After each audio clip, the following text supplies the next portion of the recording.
የኢትዮጵያ ብሔራዊ ምርጫ ቦርድ ለሰባተኛው ጠቅላላ ምርጫ እያከናወናቸው ያሉ የቅድመ ምርጫ ዝግጅቶችንና የድምጽ መስጫ ቀንን በተመለከተ ለመገናኛ ብዙኃን መግለጫ ሰጥቷል። የቦርዱ ዋና ሰብሳቢ ሜላትወርቅ ኃይሉ የድምጽ መስጫ ካርድ አደራደርና ህትመት ተጠናቆ በአብዛኛው የምርጫ ክልል ቁሳቁስ መድረሱን ተናግረዋል። የእጩዎች በድምጽ መስጫ ወረቀት እንዴት ይደረደራሉ፣ እንዴት ይቀመጣሉ የሚለውን በተመለከተ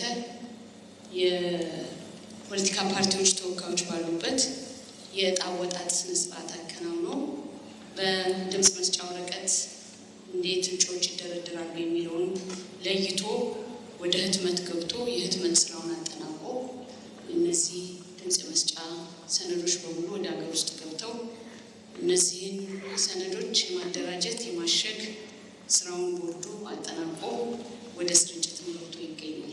በቅድመ ምርጫ ዝግጅት ወቅትም 9 ፓርቲዎች እጩዎችን ሲያስመዘግቡ ባላሟሏቸው መስፈርቶች ምክንያት ከውድድሩ ውጭ የሆኑ እጩዎች እንዳሉም ተናግረዋል። በዚህ ሂደት እንግዲህ ዲክላይን ተደርጎባቸው እንደገና ሲስተሙን ተጠቅመው አስፈላጊውን ማስረጃቸውን አስተካክለው ያላያያዙ ወደ 80 የሚጠጉት ብቻ ዲክላይን ተደርገዋል።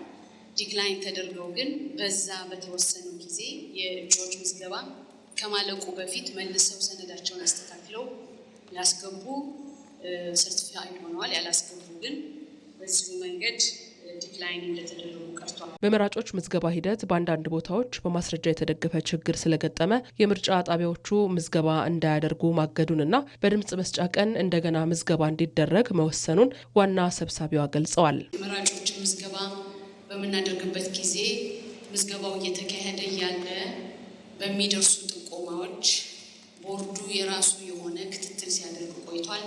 አንዳንድ ቦታ ምዝገባው እየተካሄደ ቀጥታ የሚደርሱን በማስረጃ የተደገፈ ችግር አለባቸው የሚባሉት ቦታዎች ግማሹ በቪዲዮ ግማሹ በወረቀት በተለያየ መንገድ ማስረጃ ሲላክልን የተለያዩ ምርጫ ጣቢያዎች ምዝገባ እንዳያደርጉ ማገዱን ቦርዱ ከዚህ በፊት አሳውቀዋል። መራጮች ምዝገባ ከተጠናቀቀ በኋላ በደረሱን ጥቆማዎች የሚያጣራ ቡድን በየቦታው ልከን ያ ቡድን አጣርቶ መጥቶ በአንዳንድ ምርጫ ጣቢያዎች ላይ የመራጮች ምዝገባ ሂደት ኢሬጉላሪቲ እንደነበረው ቦርዱ ስላየ እነዚህ ምርጫ ጣቢያዎች ላይ የተመዘገቡ መራጮች ካንስል ተደርጎ በድምጽ መስጫ ቀን እንደገና ምዝገባ እንዲደረግ ቦርዱ ወስኗል። የኢትዮጵያ ብሔራዊ ምርጫ ቦርድ ዋና ሰብሳቢ ሜላትወርቅ ኃይሉ ሌላው ያነሱት 55 የሲቪል ማህበረሰብ ድርጅቶች የሀገር ውስጥ የመታዘብ ፈቃድ ጠይቀው ቦርዱ ፈቃድ ሰጥቷል። ከዚሁ ጎን ለጎንም ፓርቲዎችን ወክለው የሚንቀሳቀሱ የፓርቲ ተወካዮችም